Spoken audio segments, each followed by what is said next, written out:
Thank you for joining us. Today, we are discovering the common data transformation patterns in AWS. My name is Marie Yap, Enterprise Solutions Architect, and presenting with me is Hemant Barole. He is our consultant from our professional services organization.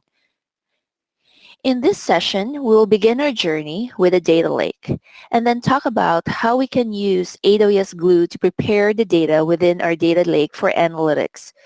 We're going to go look into the different services in AWS that is part of the extract, transform, and load ETL process. Then we will dive deep into how to create, orchestrate, schedule, and write an ETL job within AWS Glue. To show on how this works, we will do a demo, which Hemant will be doing, on the various built-in transformations available in AWS Glue. And we will end it with the tips and best practices that would hopefully help you in debugging, troubleshooting, optimizing, and fine-tuning the ETL jobs within Glue. Let's get started. The journey of data analytics processing starts with the data lake. Enterprise Data Warehouse has been the traditional data lake where it collects data from multiple relational data sources. It requires structure and knowing the data access patterns in advance before the schema is designed and loaded into the data warehouse. It supports a lot of operational reporting. However, with the tremendous amount of data that is now available from social media feeds, IoT events, click streams, operational logs, and also data analysis is not limited to reporting anymore. There are use cases for machine learning, big data processing, and real-time analytics. The company's use of data has not been limited to what has happened historically, but also companies are leveraging statistical models and forecast techniques to understand and answer the questions on what could happen. These new requirements might break the traditional approach as the volume of the data increases from petabytes to exabytes, and these data sources and formats are so varied. Some are structured, semi-structured, and unstructured, and the data can arrive and be consumed in batch and real-time manner. So these data will remain usable and not be in the dark. We need to be able to catalog and search for them. On top of that, companies like to secure these data to prevent from unauthorized access. To address all the new requirements, companies started to adopt a data lake.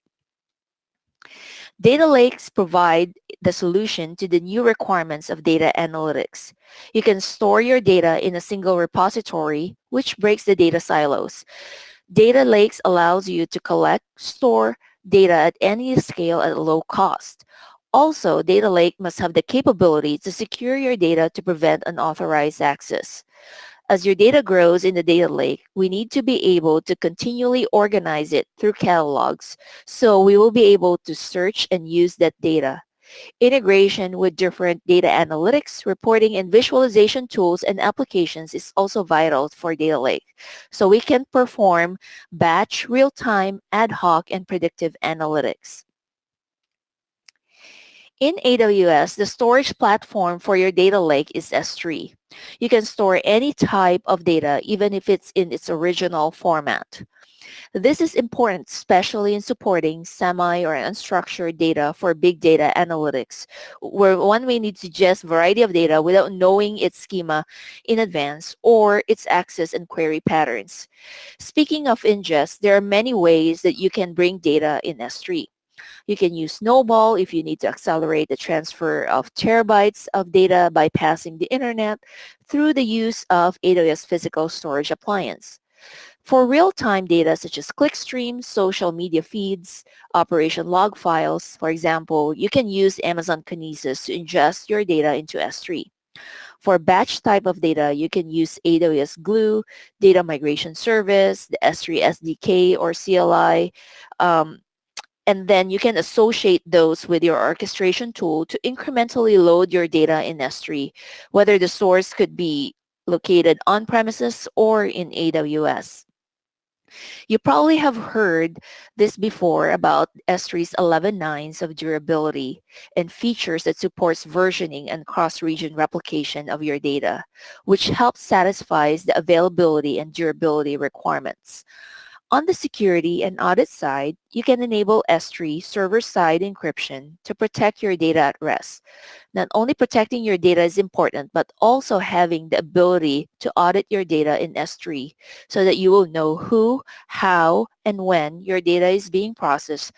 And this is done through CloudTrail data events. Other AI-powered security service such as Amazon Macy can help discover, classify, and protect sensitive data, and it also detects and alerts anomalies in data activities.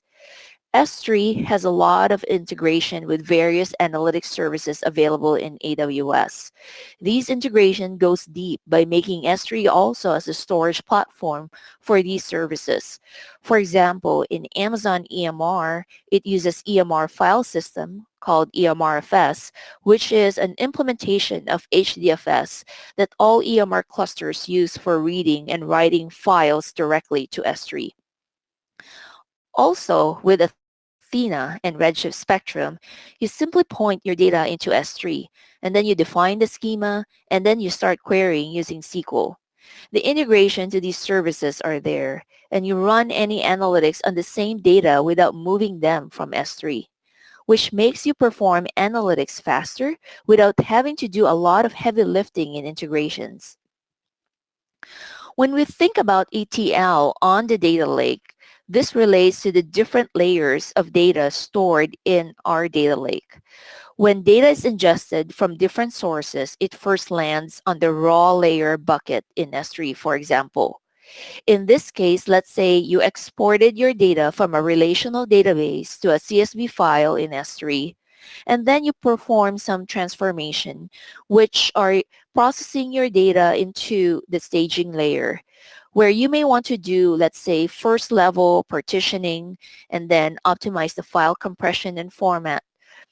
And let's say for a CSV file, also we may want to partition the data in this case when we run our queries later on. And you do not want to, let's say, do a full scan of your data. Also converting CSV to a more optimized Parquet format for compression and performance. Then you will have the process layer where your data is exposed to the end users to query the data sets. This data processing is repeated until the data is determined ready for consumption. Our goal for doing ETL on our data is to prepare it for analytics. In AWS, there's a lot of choices for analytics. You get Amazon Athena that allows you to perform standard SQL in your data in S3, where you can run ad hoc queries here for data discovery. Then you have EMR, where you can run different analytics platforms such as Spark, Hive, Presto, and so much more. Then you have Amazon Redshift for data warehousing and Amazon Redshift Spectrum that allows you to write queries for data that is in S3 and also located on your Redshift cluster. You can also perform operational analytics in Amazon Elasticsearch for your system and event logs, for example. And then Amazon Kinesis Analytics allows us to write SQL queries on streaming data. Then you got QuickSight for visualization that integrates with a lot of AWS services and also AWS partners like Salesforce, for example. With all the analytics services available in AWS, there has to be a service that allows you to define your data sources and destination all in one place and be able to use this for queries or update it when needed, which makes the integration to all of these data analytics services quicker and much easier. We need to glue basically the data catalog and the processing to and from the various analytics services. And this is where AWS Glue comes in. AWS Glue is a fully managed extract, transform, and load service that helps you prepare and load your data for analytics. In Glue, you create your data sources. It could be S3 as the data source, or it could be a supported relational database that is accessed through JDBC. This database could either be on premises or located on AWS. After the data sources are defined, then you can create a Glue crawler which will discover your data and stores the associated metadata, which is in the table definition and schema in the AWS Glue data catalog. Once your data is in the data catalog, you can then use this data for searching queries, and it will be available for the Glue job, which does the work for ETL. You can then write your Glue ETL code using a development endpoint for testing. And then after that, you can deploy this code as part of the Glue job, which you can specify certain schedules and orchestrate the dependencies for execution. You can take advantage of the Glue data catalog to perform your analytics activities at any stage. The Glue data catalog directly integrates to these AWS services that you see here. For the discovery stage, you can use Amazon Athena to use your existing data catalog. The data gets populated as soon as the Glue crawler will discover those on a scheduled basis. The same case when you wanted to run complex queries with Redshift and Redshift Spectrum. In Redshift Spectrum, you can create an external schema from the Glue data catalog. And if you're using EMR for real-time, batch, predictive analytics, and machine learning using Spark, for example, you can reference the Glue data catalog like an Apache Hive metastore. The same for Presto and Hive. To do this, when you launch the EMR version 5.8 cluster and above, you go to the advanced options and then you select use Hive table metadata under the AWS Glue data catalog settings. And then after that, you pick other options and launch the cluster. And then also in Glue, when writing ETL scripts for the Glue jobs, you can reference the data catalog as your source and destination of your transformed data. There are different services that we use in each of the ETL steps. In this session, we'll be focusing on the transform step. In here, you can see that there's a lot of tools that's available, but we need to know which tool is for the right job. So you can actually use Amazon Athena if you're running, let's say, ad hoc queries and doing discovery of your data without spinning any infrastructure. You can use, let's say, Amazon Redshift, which is very powerful in running queries for enterprise reporting and BI tools integration, but also when you're, let's say, writing complex SQL, which requires multiple joins and subqueries. Then EMR is used for distributed processing and for performing different steps within the processing. You can run scale-out data processing tasks for application in EMR like Spark, and you can use machine learning libraries, graph analytics, and also do data transformation in EMR, combining that to analyze also, let's say, data streaming data. So if you have, let's say, combined use case for all of those, then EMR is a good choice. However, with EMR, you need to manage and size your EMR cluster or infrastructure. So if you only need to focus on transformation itself or the data and get it ready for more complex analytics, then you wanted to streamline your process by not having any infrastructure to manage, then this is where a good fit for AWS Glue. But before we will do any transformation, we need to understand what is an AWS Glue job. To make this simple, there are two terminologies that we will remember in creating, writing, and orchestrating the ETL process. The first one is a Glue job or job. The job performs the actual ETL work in Glue. In the job, you define your transformation scripts, which uses the Glue ETL library. In your scripts, you define sources, destinations, and transforms. Other than that, the job also has other properties such as scheduling, where you can define on what trigger and time that your job will run. Also, you can define other properties in your job, such as what are the dependent libraries on your scripts, and also the job bookmarks or bookmarks, as what you see here. Bookmarks is very important It saves the state across multiple job runs. And knowing what the bookmark does and why you needed to use bookmark is what we're going to talk about next. Most ETL jobs in production are either regularly scheduled or it's triggered when new data arrives. For example, a new file lands on S3.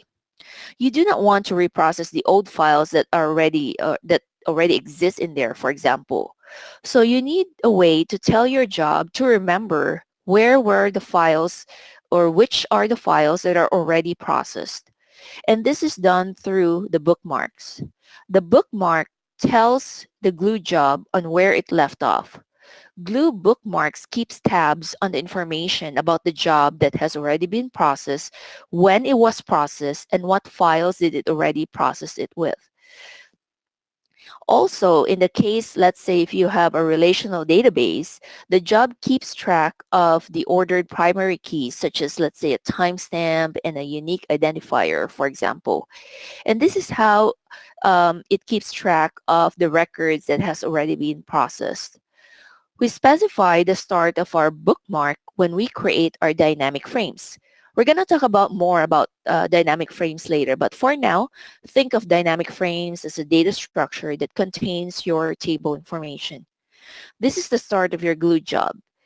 Then in your script, you'll be adding more lines for data transformation and so forth. And then once you are done, you will end your script with a call to job.commit, which marks the end of your bookmark. If you look into the code here, the transformation underscore CTX, you'll see when you define this data frame that is used to control and store the bookmarks. If you happen to have a script running, let's say for a couple of months, processing several hundreds of terabytes of data, for example, and then you happen to change that script, you will have a way to reference the transformation underscore CTX object to let your modified script know where it left off. So you do not need to restart processing from the very beginning, which is very helpful in the processing large data. It would also help your glue job figure out how to recover when is a good time to restart for processing. This is one of the great features of Glue, where there is an undifferentiated heavy lifting in monitoring the status of your data processing, which is crucial in maintaining the data quality. Just going over the options for the job right here. So job bookmarks. So what can we do here? By default, the job bookmark is disabled. For most cases, when you start working with the Glue script, you start with a non-production environment first, and then you test it out. In here, you may have limited data sets, so you want to be able to test this and reprocess as you continue to build, validate, and test your ETL script. Once your script is ready for production, then you may want to enable the bookmark. This allows you to save the bookmark state and only process new data. Then let's say if you're having troubles with your script, you can choose to pause your bookmark by choosing the pause option as you're debugging the script, which means that we are temporarily disabling the advancing of the bookmark, which allows you to do processing only at the tail of your data. So now that we already know how to correctly process our job, and then the next step is to schedule it, which means we are executing the job. The trigger starts a glue job. So to start with, let's say you're in development and test stage, you have an option to trigger a job on demand or manually. Then you can also trigger a job as time-based schedule based on cron and take advantage of its features, which allows you to add the time constraints, interval, and specify granularity on what time the job gets triggered. You can also do event-based job trigger, such as you can start the next job upon completion of a previous job. Earlier this year, we added a trigger based on failed and stopped job states in addition to the succeeded conditions. You can also specify conditional triggers based on job events trigger. Here you can put a condition where you will fire the job based on any or all list of job that has fired. Also, if you have any application running in AWS Lambda or EC2, you can call the job scheduling API to trigger a job. Glue provides monitoring metrics to help you detect if there is something wrong with the job execution. You can use CloudWatch events to find out if your Glue job has succeeded, failed, or stopped. Then you can either activate, let's say, a Lambda function, for example, to respond to that event and perform automatic error handling or recovery, and also alert you, or you could also configure an alert that you can receive by notifying the Amazon Simple Notification Service SNS topic when the ETL job fails. All right, so now let's go into transforming our data. So the basic of this one is that AWS Glue is based on Apache Spark. Apache Spark is a fast, parallel, scale-out data processing engine. Glue, as of this time, currently supports Apache Spark 2.2.1. A few things about the basics of Apache Spark and knowing, let's say, when we look into Apache Spark, the lifecycle of Glue ETL script is actually similar to the lifecycle of an Apache Spark application. As mentioned, Apache Spark is distributed processing. The core of Spark is the Resilient Distributed Datasets, or RDD, which manages the distributed processing. It also handles the transformation and data lineage. Spark is faster than MapReduce. So when you run an application in Spark, it constructs a graph node and edges and sequence of computation that is applied to the data as it goes through the execution flow.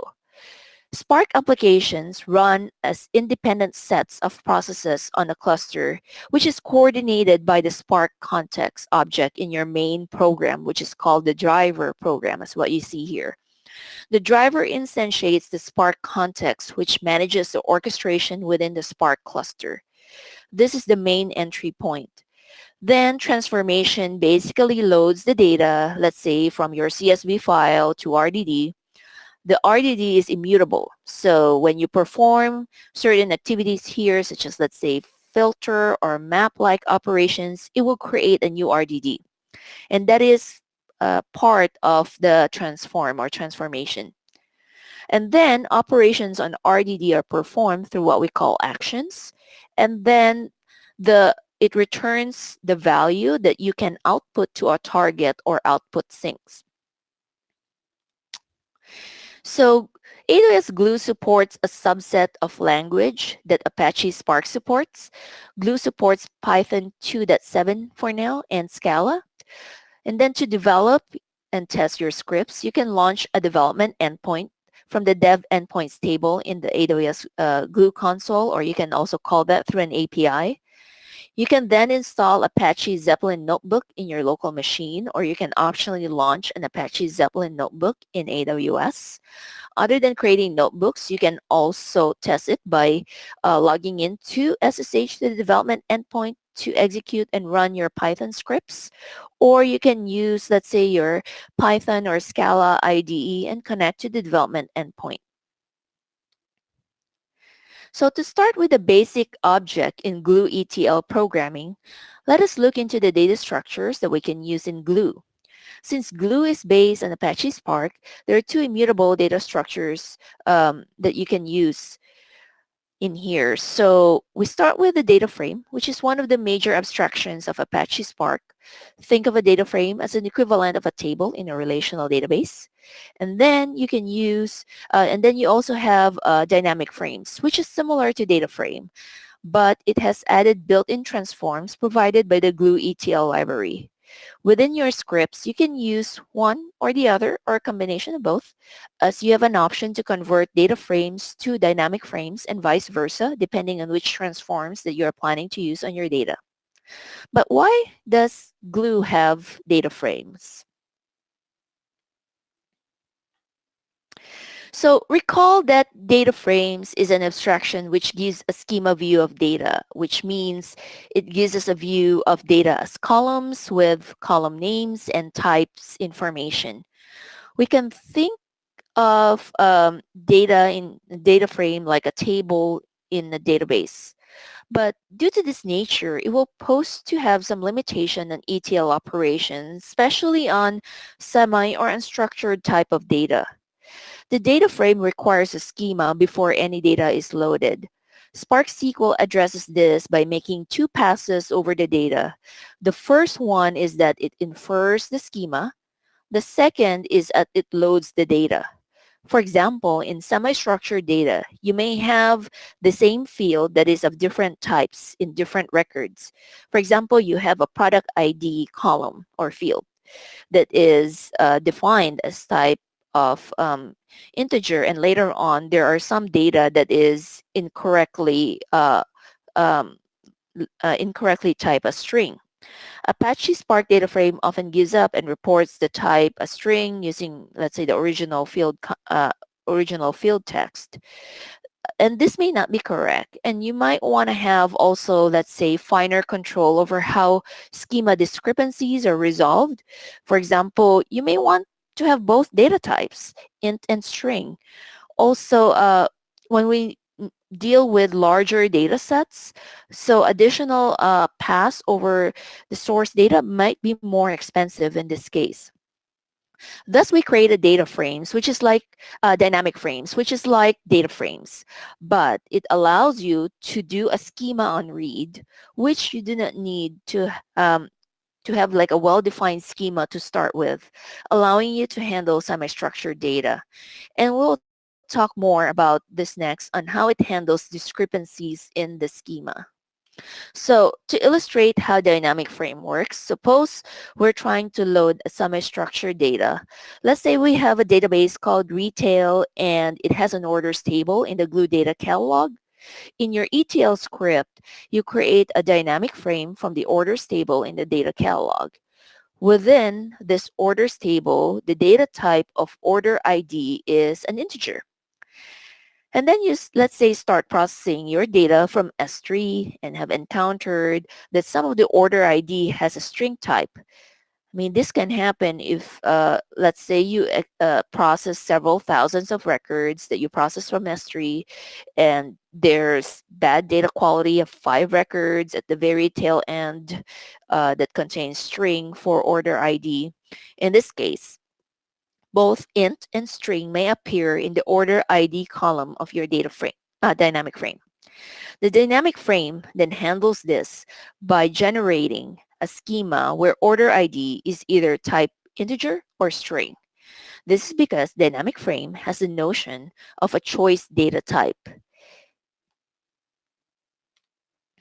So let's go deeper into how we granularly control the data type using the ResolveChoice transform. So on option number 1 right here is when you apply cast. It allows you to specify a type to cast. In this example, we cast to type int. Therefore, we are converting by eliminating the string values and replacing them with null. And then for option 2, we do a project. It resolves the potential ambiguity by projecting all the data to one of the possible data types. For example, if a data in column could be an int or string, using project int would produce a column in the resulting dynamic frame where all the string values are converted to integer. And then the make columns, make calls resolves a potential ambiguity by flattening the data. And for example, in our order ID, this could be an int or string. The resolution is to produce two columns named order ID int and order ID string in the resulting dynamic frame. Finally, make struct option resolves the potential ambiguity by using a struct to represent the data. For example, if the data in order ID is either an integer or a string, the make struct produces a column of structures in the resulting data frame with each containing both an int and string.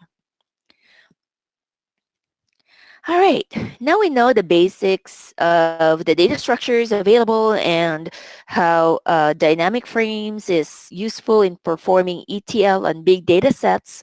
Let us now learn the basic programming steps of a Glue ETL script.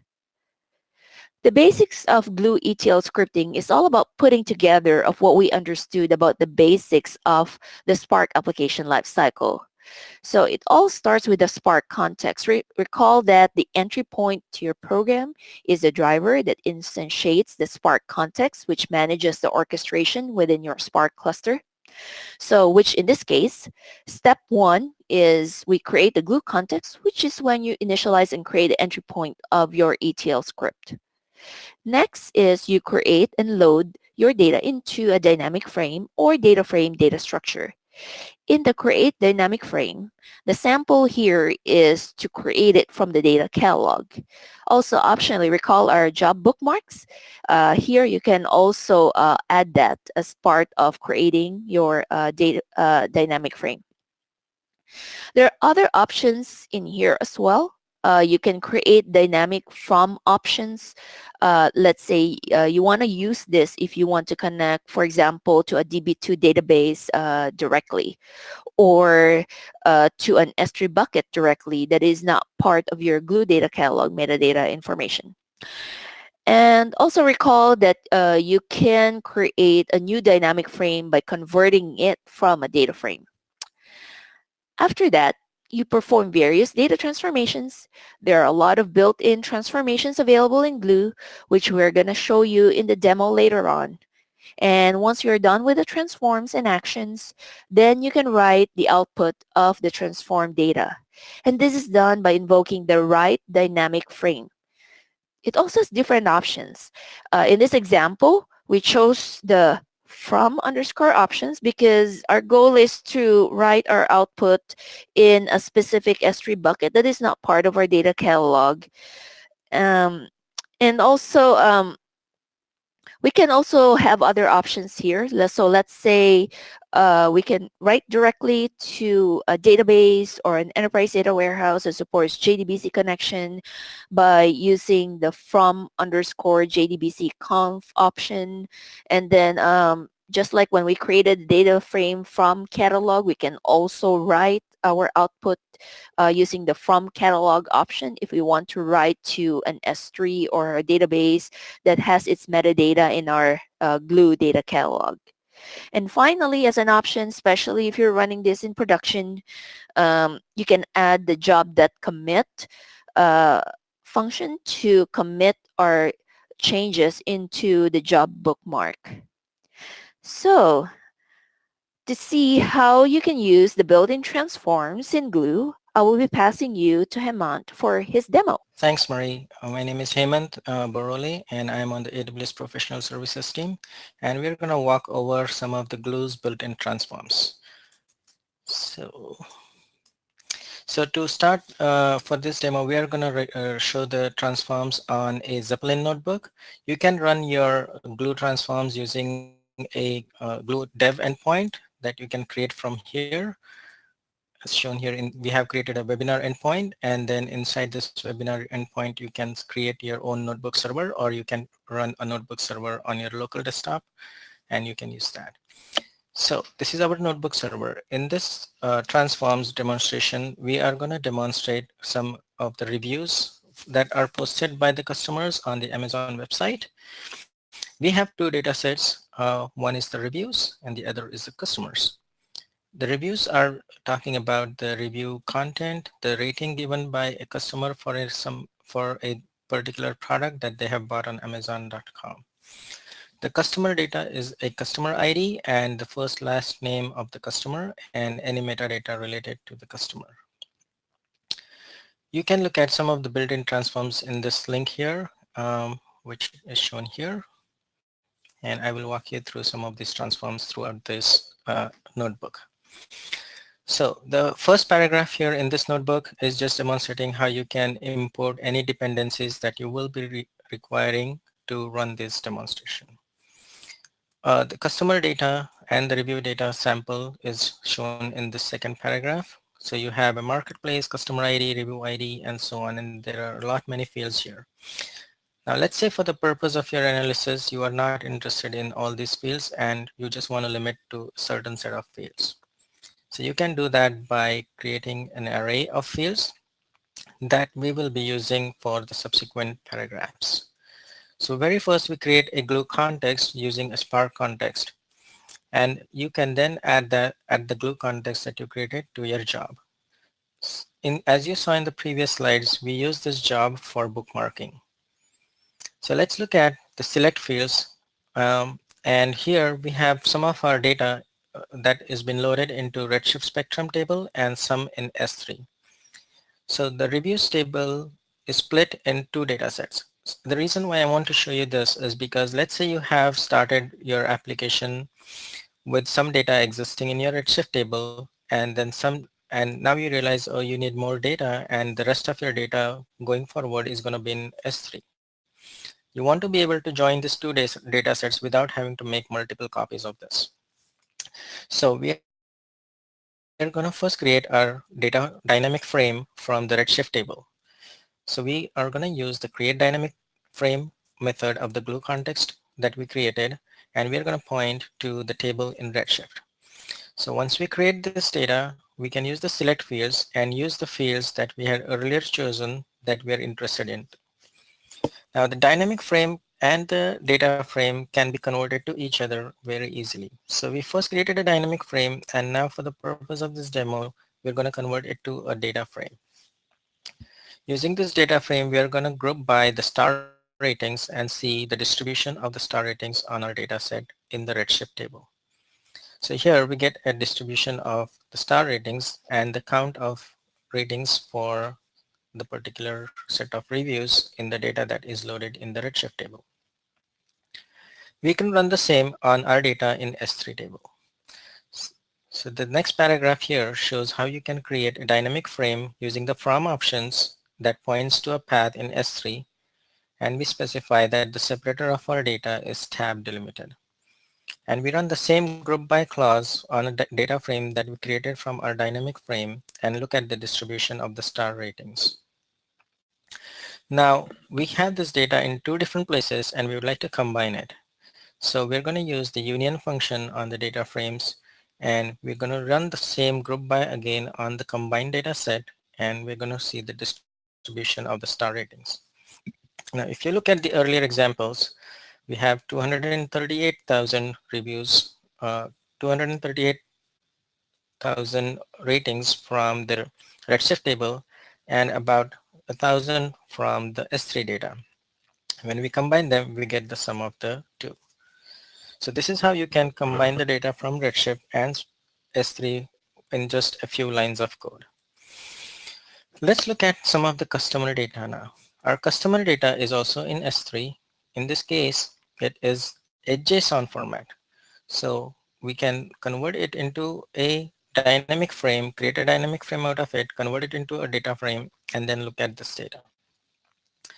The dot show method is used just to look at some pieces of the data here for the notebook purpose. So if you look at this data, we see a lot of data that contains values that do not look like part of this data. The one thing I want to demonstrate here is that we have combined data from different formats like JSON and CSV.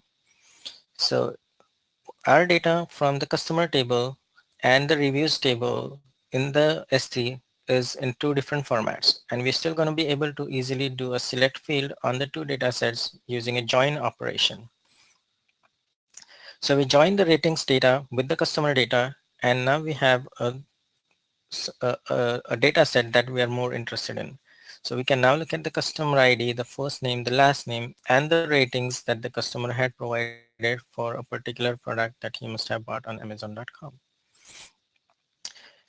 As earlier I pointed out, there is a data that has dashes in it, which does not look like a valid data set. This might have been there might have been some errors during the ingestion of this data set, which must have shifted the fields, causing this data to be misaligned, and therefore the data is not really very useful. So let's try to filter out these bad records. We're going to run a very simple filter transform that is provided inbuilt on the dynamic frame method, on the dynamic frame class. The filter method takes a lambda function where we can, in this case, we can just match on any data that begins with a dash on the first field, on the field or on the column that is named as first. And then we select the fields that we're interested in. So that helps us filter out some piece of the data. So the idea of this demo is to understand that you could use this filter method and you can basically start cleansing your data. Another method to cleanse out your data is using a UDF.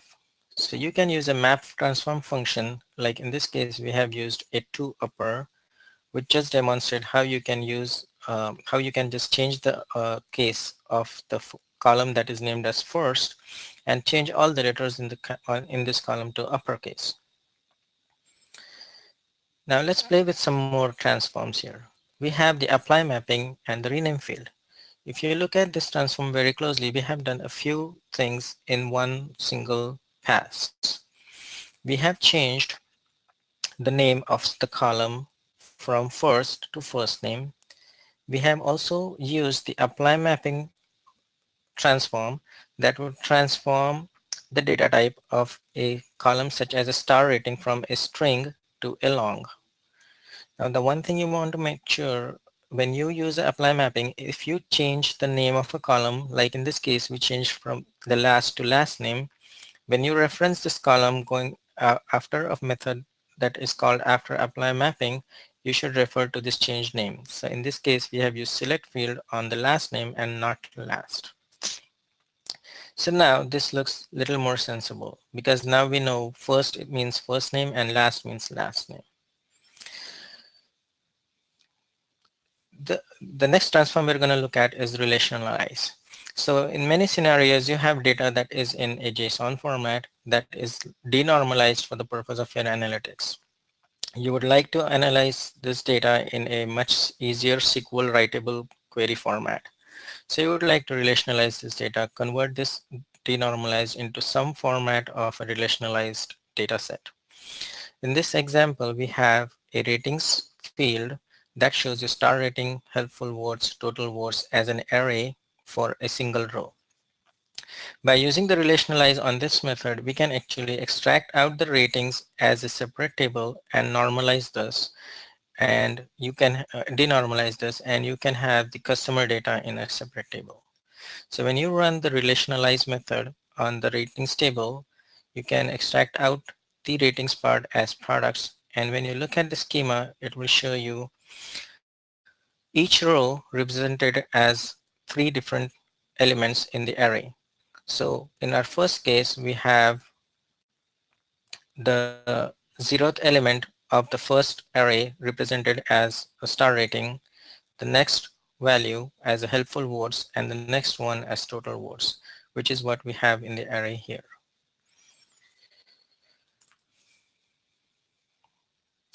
And that brings to the end of this demo. Before we go forward, I would like to point you to some of the best practices that we have and make use of these when you run the Glue transforms. One of the advised best practice is to make use of the bookmarks. Bookmarks help you leave your task if in case there is change in data and then resume from where you left off. The other methods for debugging your Glue job is you could pause a bookmark, look at the data, and then decide whether you want to proceed or not. The next method you have is Spigot. Spigot is a transform that lets you write the output of your job temporarily into a S3 path or some other output options. So many a times when you run your job, you want to look at what stage your job is at, what does the output look like, and then decide whether you want to go forward before you run your job on the entire data set. Similarly, there is another method, errors as dynamic frame. This allows you to write out all the errors in your job during the processing of your job as a dynamic frame so you can further analyze your errors. One of the best practices is identifying how many DPUs you are going to need for your job. The best way to do this is execute your job on a small set of data with the default DPUs and then figure out if you need it to be faster, slower, or if that amount of DPU is enough for the purpose of your job. The next one for partitioning, compressing and formatting of the data. These options have been taken from various different data lake best practices and applies to different AWS services as well. In order for your job to run faster optimally, you should make sure that you have partitioned it appropriately on the columns that are going to be queried, um, and the nature of the queries that are going to be executed on those columns. Compressing your data is very useful because now you are transferring small compressed data over the wire, which makes your jobs run faster. Format of the data depends on the nature of your data and the queries that you're going to run on it. However, some of the formats are optimal for some of the jobs that you run. For example, Parquet is a very good data format that allows you to run your Glue jobs fast. We have a link here that points you to the Glue best practices, and let me try to open it here real quick. Right. So these have a lot more details about all the practices that you can use while writing up your Glue jobs. Finally, to go from here, you can start looking at the Getting Started document, which helps you getting started with Glue and some of its transforms. We have a list of built-in Glue transforms, and you can go over these. This is the one I mentioned earlier at the beginning of this demo. These are built-in, and we go on extending them over the next few weeks and months. Finally, we have a sample set of data on our AWS GitHub library. You can look at these and you can make use of some of these codes for building your own Glue transforms. Thank you.